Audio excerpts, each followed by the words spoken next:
मतलब हम लोग खाने की कैसे बेकदरी करते हैं, और यहाँ एक व्यक्ति को मतलब इतनी दिक्कत है कि वो बचा हुआ मतलब एक तरह से गेहूं के दाने भिगा के खा रहा है। तो सवेरे 8 बजे से लेके दिन में 12-1 बजे तक हम लोग 1 रुपये में चाय पिलाते हैं। अब दिन में जैसे 12-1 बजे, तो दिन में 12-1 बजे से लेके 3-4 बजे तक हम लोग प्रॉपर हर दिन आपको चावल के साथ अलग अलग दाल।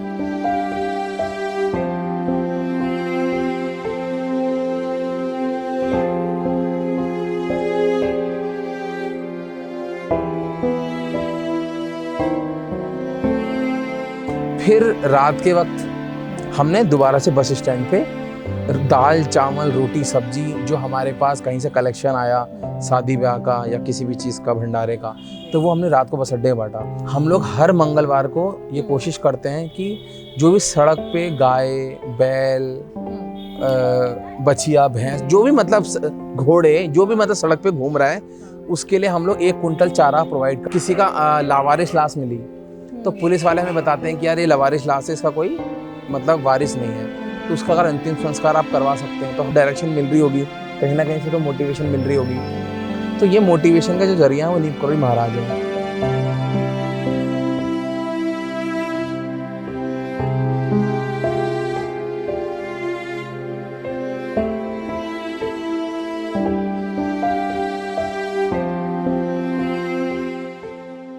हेलो गुड इवनिंग, नमस्कार। मेरा नाम है Shweta Pant and welcome to our बातों का अड्डा चटपट अड्डा। तो चटपट अड्डा की टीम अभी मौजूद है डीके पार्क पे, जहां आज हम बात करने वाले हैं हल्द्वानी की एक ऐसी संस्था की जिसका नाम तो सभी ने सुना होगा, लेकिन उसकी जो कहानी है, कहाँ से उस संस्था की शुरुआत हुई है, आज हम वो सारी चीज़ें जानेंगे। तो जिस संस्था की मैं बात कर रही हूँ उनका नाम है रवि रोटी बैंक, जिनके संस्थापक हैं मिस्टर तरुण सक्सेना, और उनके पास ऐसी कई सारी बेहतरीन टीम है जो इस ऑर्गेनाइजेशन को आगे बढ़ाने में हेल्प कर रही है। और ऐसे ही एक एक्टिव मेंबर आज हमारे साथ जुड़े हुए हैं जिनका नाम है Manish Pandey ji. So welcome to our show. Thank you.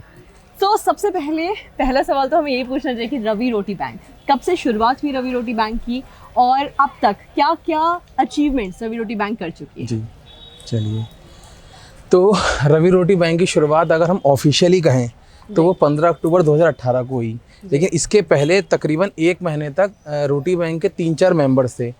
अब इसके पीछे भी कहानी ये है कि जो हल्द्वानी में जेल रोड चौराहा है, आप सभी परिचित होंगे, तो वहाँ पर जो कालूसाई मंदिर है, कालूसाई मतलब जो कालढूंगी चौराहा है, वहाँ के कालूसाई मंदिर पे एक बुजुर्ग व्यक्ति बारिश होने के बाद जो हमारे गेहूं के दाने होते हैं उनको भिगो के खा रहे थे।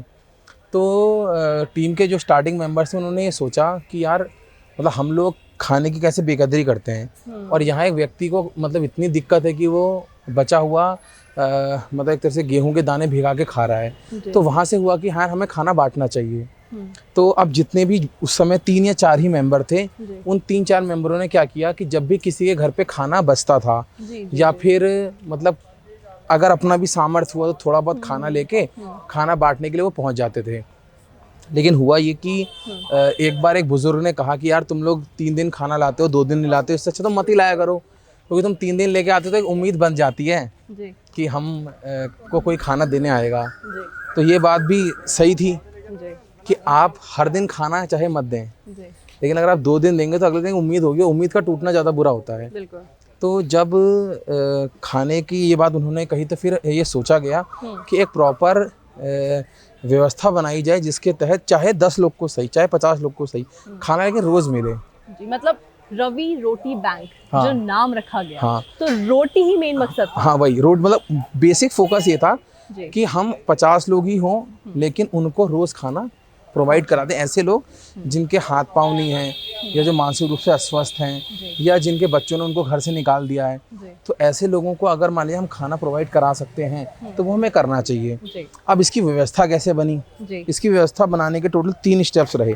पहले स्टेप में क्या हुआ कि जो लोग हमारे पास थे, जो हमारे टीम में स्टार्टिंग में 4 या 5 लोग थे, उन सभी लोगों ने क्या करा कि लगभग 5-6 लोगों ने अपने घर में सब ने अपने घर में 5-5 रोटियां एक्स्ट्रा बनवा ली, थोड़ी सब्जी एक्स्ट्रा बना ली, थोड़ी दाल एक्स्ट्रा बना ली, उसको लेके आए और एक तरह से 30-40 रोटी हो गई, थोड़ी दाल हो गई, सब्जी हो गई। बेसिक से ये पहले साल की आप बातें हाँ, मतलब पहले कुछ महीनों की बता रहा हूँ, 3-4 महीने। ठीक है। अब जब लोगों को पता चला मीडिया के माध्यम से या लोगों के माध्यम से जी। कि कोई ऐसे लोग हैं जो आके रात को गरीबों को खाना खिलाते हैं, तो जैसे किसी के घर में शादी हुई, उसके यहाँ खाना बच गया, तो उसने खाना देना शुरू कर दिया कि यार हमारे यहाँ शादी है। तो मतलब इतना खाना इकट्ठा कहाँ किया जाता था? वही बता रहा हूँ। तो अपना ना ये सबसे पहले कुसुम खेड़ा चौराहे पर रोटी बैंक का ऑफिस था। अच्छा। तो जो भी व्यक्ति हमें फ़ोन करता था, हम कहते हैं आप कुसुम खेड़ा चौराहे पर खाना ला के हमें दे दें। जी। तो जो हमारे अभी इस समय अध्यक्ष हैं तरुण सक्सेना जी, उन्हीं की जो गाड़ी है, उस गाड़ी में हम सारा का सारा सामान पैक करके फिर उसको बस अड्डे ले जाते थे। अच्छा। तो यानी हमने शुरुआत करी खुद घर में बनाने से, फिर किसी के शादी ब्याह में बचा वो उसने हमें दे दिया। जी। इसके कुछ दिन बाद क्या हुआ कि लोगों को पता चला कि ये बहुत अच्छा काम कर रहे हैं, तो किसी का बर्थडे है, तो उसने कहा बर्थडे में मैं चाहता हूँ कि मेरी तरफ से आप पनीर चावल खीर बना के बांटें। अच्छा, तो डोनेशंस भी हाँ, शुरू तो होने लगे। फिर डोनेशन वाले लेवल पे बातें आई। जी। इसके अलावा कुछ हल्द्वानी में एनजीओज हैं, औरतों के एनजीओज हैं, उन्होंने कहा कि हम हर फ्राइडे को अपनी तरफ से 100 रोटियां बना के दे देंगे, 200 रोटी बना के दे देंगे। अच्छा। किसी ने कहा हम 5 लीटर की दाल बना के दे देंगे। अच्छा। इसके अलावा हल्द्वानी के कुछ रेस्टोरेंट्स हैं, जैसे मैं नाम लेना चाहूँगा to be precise, magic restaurant and Shere Punjab. अच्छा। तो इन दोनों रेस्टोरेंट ने क्या किया, हमें दिन की एक ने 50 रोटी और एक ने 20 रोटी प्रोवाइड करनी शुरू कर दी। अब आप देखिए कि सबसे पहले हम लोग अपने घर में खाना बना रहे थे, उसके बाद नंबर आया कि किसी के घर में शादी विवाह कोई भी नामकरण फंक्शन हुआ तो वहाँ से हमारे यहाँ खाना आया। उसके बाद थर्ड स्टेप पे किसी का बर्थडे है तो उसने डोनेशन दे दिया राशन, उससे हमने खाना बना लिया। उसके बाद जो होटल है वो होटल और बैंक्वेट हॉल वाले अपने वहाँ अगर बच रहा है तो या पहले से ही बना के हमारे 50 रोटी अलग रख दे रहे हैं। ये तो आप खाना बढ़ने की बात बता हाँ। रहे हैं। अब मेंबर्स कैसे हाँ, मेंबर कैसे बढ़े? जी। तो मेंबर बढ़ने की एक बहुत ही मतलब बहुत सिंपल ही कहानी है कि जैसे आप ये मान के चले कि हमने अपना फूड फीडिंग पॉइंट बनाया था बस अड्डे को। अच्छा। अब बस अड्डे में अगर हम खाना बांट रहे हैं तो अब बस अड्डे में जैसे मान ले जाए 4 लोग खाना खा रहे हैं और 2 लोग देख भी रहे हैं। हाँ। अब उनके मन में क्यूरियोसिटी पैदा हुई कि यार ये जो खाना खिलाने वाले लोग हैं ये कौन लोग हैं। तो जब खाना खिलाया जा रहा है तो उसके बीच में किसी ने आके पूछ लिया जी। कि यार ये तुम लोग अच्छा काम करते हो, तुम्हारी एनजीओ का क्या नाम है? तो उसने कहा यार मैं भी ये करना चाहता हूँ, ऐसे वो जुड़ गया।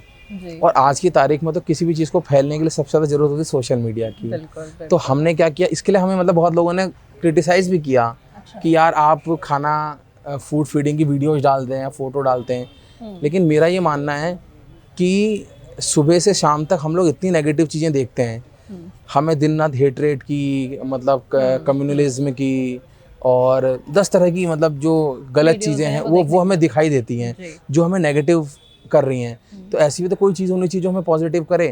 तो उसी पॉजिटिविटी को बनाने का हमारी कोशिश ये थी कि यार अगर मैं अगर अच्छा काम कर रहा हूँ तो वो कोई और देख के भी अगर जुड़ना चाहता है करने तो करना चाहिए। तो हमारी जो 99% जो टीम है वो इसी तरह से या तो फूड फीडिंग स्पॉट पे उसको दिखा और उसने हमसे कॉन्टैक्ट किया या उसने सोशल मीडिया से देखा।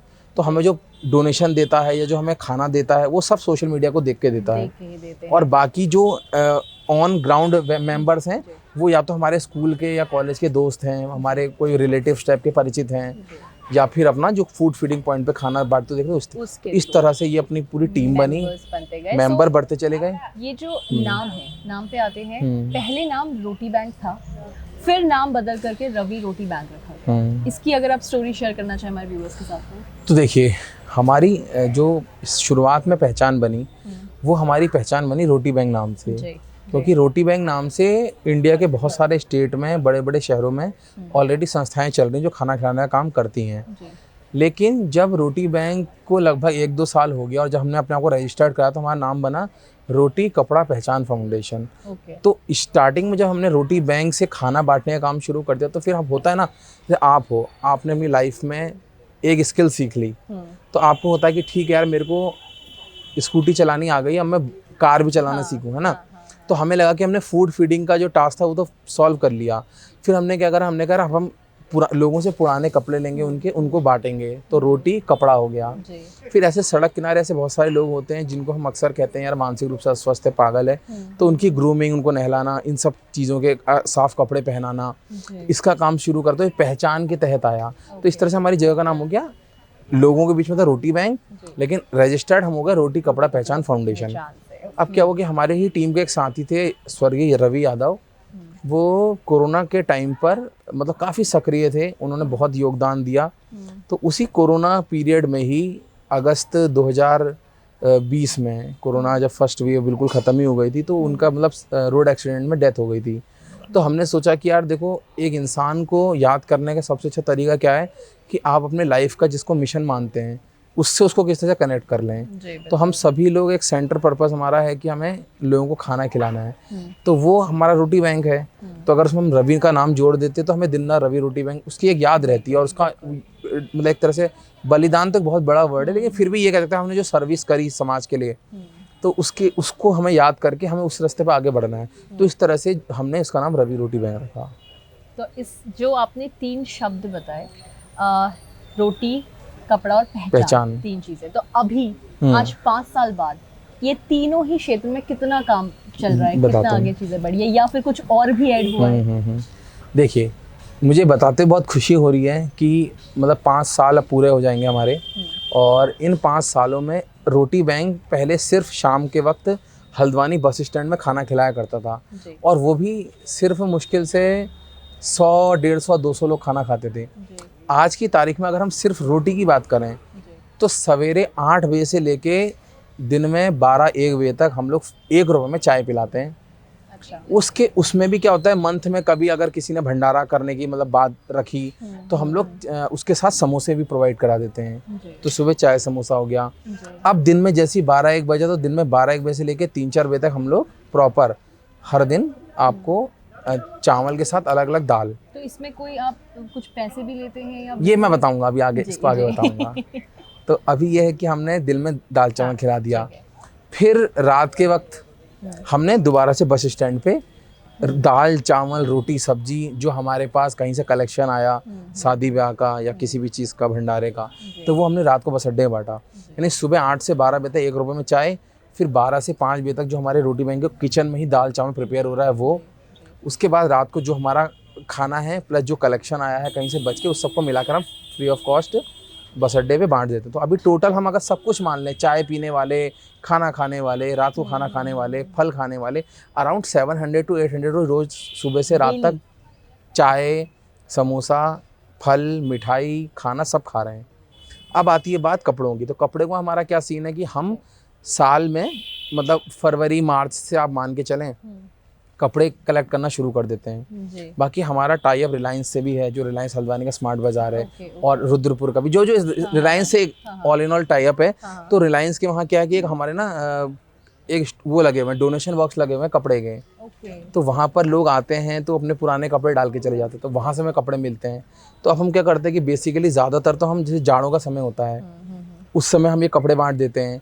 गर्मियों के समय में ऐसा कई बार सुनने में आता है कि झुग्गी झोपड़ी में आग लग गई, शॉर्ट सर्किट से आग लग गई या किसी भी तरह से आग लग गई, तो उस समय पर हम क्या करते हैं, उन कपड़ों को, उनके कपड़े अपने सब जल जाते हैं तो हम कपड़े प्रोवाइड करवा देते हैं।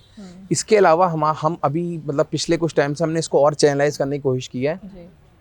तो हमने सोचा कि हम हर महीने में किसी एक संडे को तय करके फ्री ऑफ कॉस्ट कपड़े बांटा करेंगे।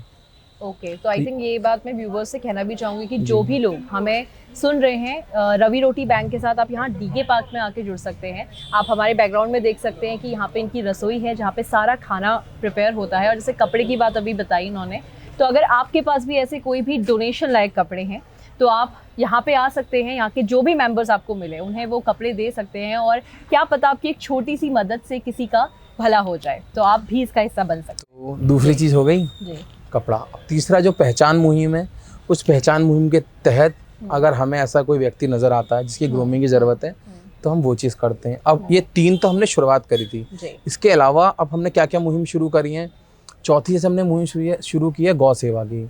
हम लोग हर मंगलवार को ये कोशिश करते हैं कि जो भी सड़क पे गाय बैल बछिया भैंस जो भी मतलब घोड़े जो भी मतलब सड़क पे घूम रहा है उसके लिए हम लोग 1 कुंटल चारा प्रोवाइड करते हैं। तो महीने में लगभग 400 से 500 किलो चारा रोटी बैंक द्वारा लावारिस घूम रहे सड़क पे पशुओं के लिए उपलब्ध कराया जाता है। ये कब से आप लोगों ने शुरुआत ये 1 महीना हो चुका है इसको। ये शुरुआत की है। अब जैसे आप देखते होगी सड़क पे ऐसे बहुत सारे बच्चे होते हैं जो भीख मांग रहे होते हैं या एक तरह से मतलब कूड़ा बीन रहे होते हैं। तो उत्तराखंड पुलिस की एक मुहिम है जिसको कहते हैं ऑपरेशन मुक्ति। उसके तहत हम लोग ने क्या काम किया है, उससे प्रेरणा लेकर हमने क्या काम किया है कि ऐसे बहुत सारे लोग हैं जिनके जो बच्चे हैं वो मतलब सड़क पे भीख मांग रहे थे, तो उनके स्कूल में एडमिशन कराना, उनकी फ़ीस की व्यवस्था करना। सबसे इम्पोर्टेंट आपको मैं बताता हूँ, हम सभी की लोकेलिटी में ना ऐसे लोग होते हैं जो पुताई का काम कर रहे हैं, जो कारपेंटर का काम कर रहे हैं, जो एक तरह से मान लिया प्लम्बर का काम कर रहे हैं। अब इन लोगों की इनकम बहुत ज़्यादा नहीं होती। पुताई वाले का काम सीजनल है, जब सीजन है तो पुताई कर ले, कितना कमा लेगा? 20,000 कमा लेगा। उस 20,000 में सारी चीज़ें करनी है। तो हमें अगर ऐसा कोई केस पता चलता है, या फिर ऐसी लेडीज़ हैं जिनके हस्बैंड नहीं है, हमें उनका केस पता चलता है, तो हम उनके बच्चों की फ़ीस से लेके हम उनके बच्चों के स्टेशनरी और भी जो हम जितना हमसे हो पाता है, तो हम एक इसको हम पढ़ाई लिखाई मुहिम कह सकते हैं, जिससे हम बच्चों की fees, stationery and other expenses हम उससे भी कर रहे हैं।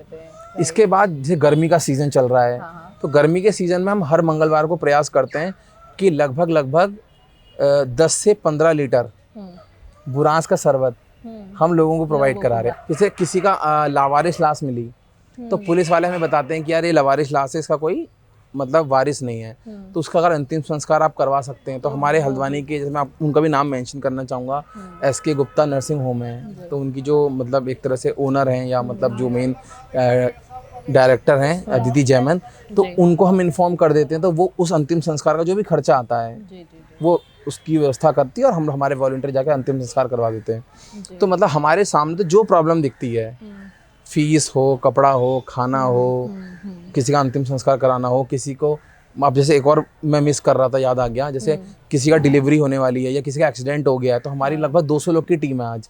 तो 200 लोग की टीम में 200 लोग के ब्लड ग्रुप रजिस्टर्ड हैं, एक लिस्ट बनी हुई है। तो किसी को भी अगर ज़रूरत है तो हमारे वो 200 लोग जाके ब्लड डोनेट कर देते हैं। तो ये सारे काम हम कर रहे हैं। और बाकी अलावा आप अलग से ब्लड डोनेशन कैंप भी लगाते हैं हम। ब्लड डोनेशन कैंप के अलावा हमें पता है कि यार जैसे मान लीजिए लोग बहुत सारे टेस्ट महंगे होने के चक्कर में नहीं कराते हैं, तो हमने जैसे किसी से टाई अप कर लिया, हमने कहा कि यार देखो तुम ये जो टेस्ट बाहर 1,000-2,000 का कर रहे हो, एक स्पेशल डे पे वो टेस्ट तुम 500 में कर दो, तो बहुत सारे लोग उसकी अपनी जांच करवा लेंगे, और जांच अगर हो जाएगी तो फिर पता चला तो बीमारी का इलाज भी हो सकता है। तो यानी एक तरह से अगर हम रिकॉल करें तो हमने जैसे खाना बांट दिया, हमने सुबह चाय बांट दी, हमने साल भर कपड़े कलेक्ट करके बांट दिए, जो नीडी पीपल हैं उनके बच्चों की हमने फीस वगैरह जमा करा दी, हमने गाय के लिए तकरीबन हर हफ्ते 100 किलो चारा प्रोवाइड करा दिया। इसके बाद हमने क्या कहते हैं, गर्मी का मौसम है तो लगभग 15 लीटर हर मंगलवार को शरबत बंटवा दिया। मंगलवार ही क्यों? देखिए मंगलवार का हमारा ये कॉन्सेप्ट है कि देखो ना, कहते हैं बिना गुरु के ज्ञान नहीं मिलता, तो हम अगर ये सब काम कर रहे हैं तो हमें कहीं ना कहीं से तो डायरेक्शन मिल रही होगी, कहीं ना कहीं से तो मोटिवेशन मिल रही होगी। तो ये मोटिवेशन का जो जरिया है वो नीम करोली महाराज हैं।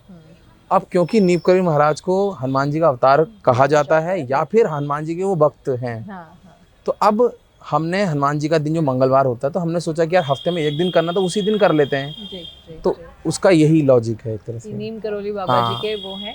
और ये चीज़ हम देख भी सकते हैं कि यहाँ पे भी बाबा जी की रसोई के नाम से डीके पार्क पे ये सर्विसेज चल रही हैं। तो मंगलवार का दिन इसीलिए ऐसा है कि अक्सर अभी 15 जून को भी आप लोगों ने जब स्थापना दिवस था तब भी एक बहुत ऐसा भंडारा यहाँ पे करवाया था जिसमें काफ़ी लोग यहाँ पे आए थे।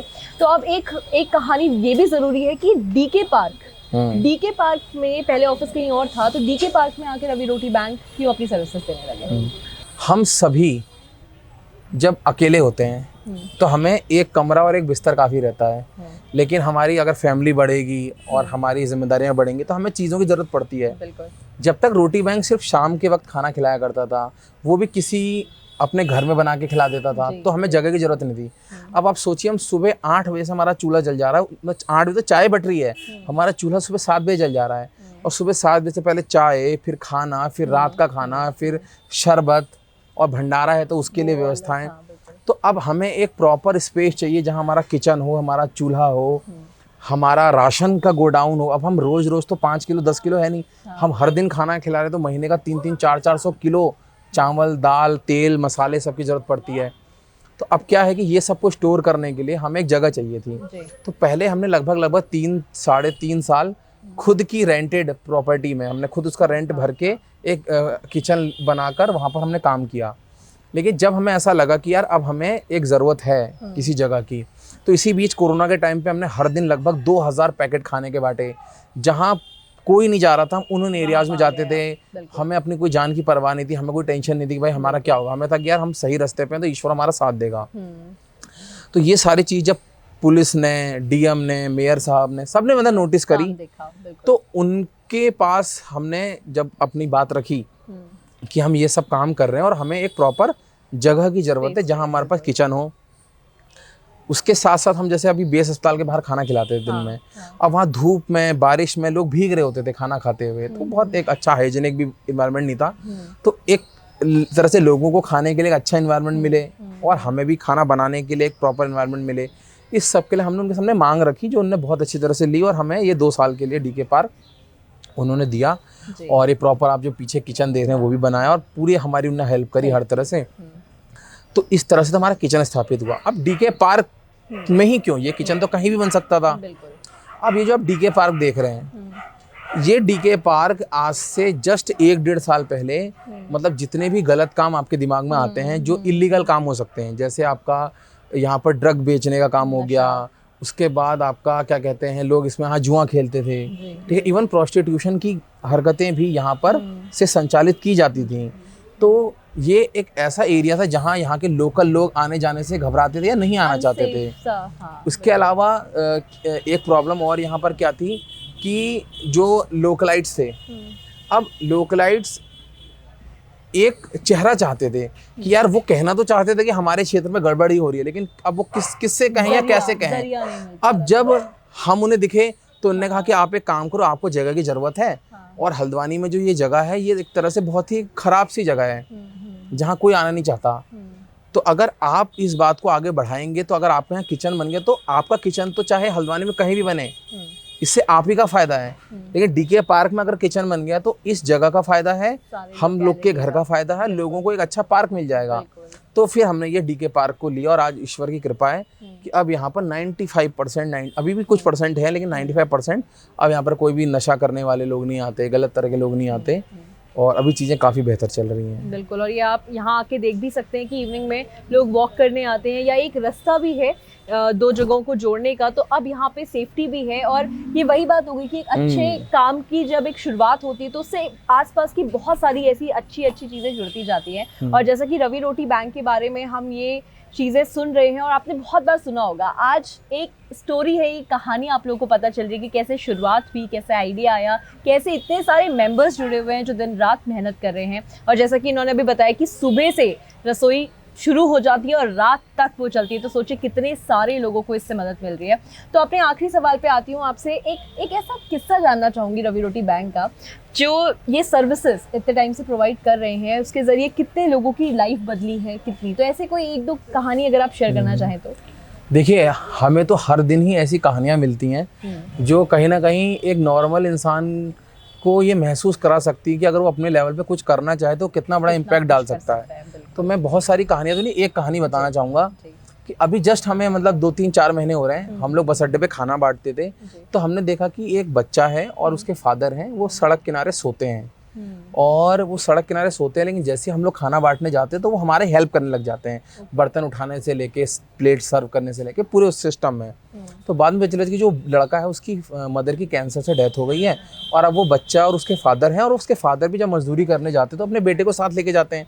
अब फादर तो कहीं मजदूरी कर रहे हैं और वो ठेकेदार उसको क्यों पास आन देगा, तो वो बेचारा किनारे धूप में बैठा होता है, पापा उसके काम कर रहे हैं, उसकी लाइफ का क्या यूटिलाइजेशन हो रहा है। कई बार मना भी कर देते हैं कि यार अपने बच्चे को यहाँ लेके मत जाना, काम वाम की जगह है। तो अब वो सड़क पे ऐसे ही घूम रहा है। अब आपको पता ही कि आजकल कितना डिस्ट्रैक्शन है, मतलब कोई भी गलत काम में, कूड़ा बीनने में, नशे में, किसी में भी लगा सकता है उस बच्चे को। तो जब हमें पता चला तो हमने पहला काम तो क्या किया कि जब आपको ये पार्क दिख रहा है तो हमने इनको पार्क में इन्वॉल्व कर लिया कि आप आओ हमारे साथ, जो भी सेवा कार्य वो करो। दूसरा, जिस वक्त वो बच्चा अपने पिता से दूर रहता है, यानी वो अपने पिता काम करने जाते हैं, हमने हल्द्वानी की एक NGO है धरोहर बाल आश्रय गृह, जो डे केयर होम है, इसी तरह के बच्चों के लिए जो सड़क पे कूड़ा बीनते हैं, जिनके मतलब माता पिता मजदूरी करते हैं, तो हमने उसका वहाँ एडमिशन करा दिया। तो आज वो बच्चा सुबह 9 बजे जाता है, शाम को 3 बजे तक वापस आता है, वहाँ पढ़ाई करता है, खाना पीना खाता है, डांस करता है, नए नए दोस्तों से मिल चुका है। उसके पिता और वो अब रोटी बैंक के साथ जुड़े हुए हैं, वो सेवा कार्य भी कर रहे हैं। तो अभी तक जो लोग सड़क पे लेटते थे और उसके पिता काम करने जाते थे, वो सड़क पे घूमता था, आज वो स्कूल जा पा रहा है, उसको एक अपनी वैल्यू महसूस हो रही है, वो अब बहुत अच्छी तरह से बोलता है, उसको इसके अंदर कम्युनिकेशन स्किल्स या बाकी जो सॉफ्ट स्किल्स हैं वो डेवलप हो रही हैं। और कल को कहीं ना कहीं यही बच्चा जब बड़ा होगा तो ये 10 लोग को इन्फ्लुएंस करेगा अच्छे काम के लिए जबकि वो सड़क पे नशा करके समाज के खिलाफ भी जा सकता खिलाफ भी था। जा सकता था। तो कहीं ना कहीं हम लोग अगर कहते हैं कि इस देश का जो भविष्य यूथ के हाथ में है, तो एक बच्चे की कहानी है कि जो अभी तक सड़क पे रहता था और आज उसके पास एक तरह से जहाँ पर वो रहता भी है और अपनी बाकी चीज़ें भी होती है। तो इस तरह से मतलब बहुत सारी ऐसी कहानियाँ हैं। लोगों को खाना मिल रहा है, किसी का बच्चा स्कूल नहीं जा पा रहा था 3-4 महीने तक, हमने उसकी फ़ीस की हर महीने की व्यवस्था कर दी कि हाँ भाई, एक कोई प्रोफेसर है किसी यूनिवर्सिटी में, उसने कहा कि मैं इसकी फ़ीस भरते रहूँगा। तो हमने कुछ नहीं किया, एक व्यक्ति था जिसके पास पैसा था, जो कहीं खर्च करना चाहता था, एक ज़रूरतमंद था, हमने दोनों को मिला दिया। जरिया बना, बिल्कुल। सो रवि रोटी बैंक ने ऐसे बहुत सारे बेहतरीन काम करे हैं। जरिया बनना भी है उसमें और अपनी तरह से चीज़ें करना भी है, और जैसा कहते हैं कि एक अच्छा समाज डेवलप करना, एक अच्छे समाज को डेवलप करने की शुरुआत की। और धीरे धीरे धीरे जिन लोगों को ये मौका नहीं मिल पाया वो रवि रोटी बैंक से जुड़ते गए और उन्होंने इनका साथ दे करके आज ये इतनी बड़ी संस्था बनी हुई है। और हम ये उम्मीद करते हैं कि अगर आप भी इनके कामों को अप्रिशिएट करते, जानते तो बिल्कुल होंगे, लेकिन अगर अप्रिशिएट करते हैं, इनसे जुड़ना चाहते हैं, तो डीके पार्क में आप आ सकते हैं। बहुत सारी ऐसी यहाँ पे सर्विसेज भी हैं, काम भी हैं, आप उनमें भी हिस्सेदारी बन सकते हैं। और जैसा कि स्टार्टिंग से इन्होंने बोला है कि कभी आपके घर में कोई फंक्शन होता है, उसका खाना बच जाता है, तो उसे वेस्ट ना करें, आप रवि रोटी बैंक से कांटेक्ट कर सकते हैं। हम डिस्क्रिप्शन में सारी डिटेल्स रवि रोटी बैंक की देंगे, उसमें नंबर भी है, लिंक भी है, इनका अपना फेसबुक, इंस्टाग्राम पेजेस भी हैं जहाँ पे आप ये सारी चीज़ें देख सकते हैं। So thank you so much हमसे जुड़ने के लिए, बहुत अच्छा लगा आपसे बात करके। और जो भी कहानियाँ आज रवि रोटी बैंक के बारे में पता चली है, हम उम्मीद करते हैं कि वो सभी को पसंद आएंगी और रवि रोटी बैंक से प्रेरित होकर लोग एक अच्छा समाज बनाने के लिए ऐसे कदम उठाते रहेंगे। Thank you so much. Thank you so much for watching.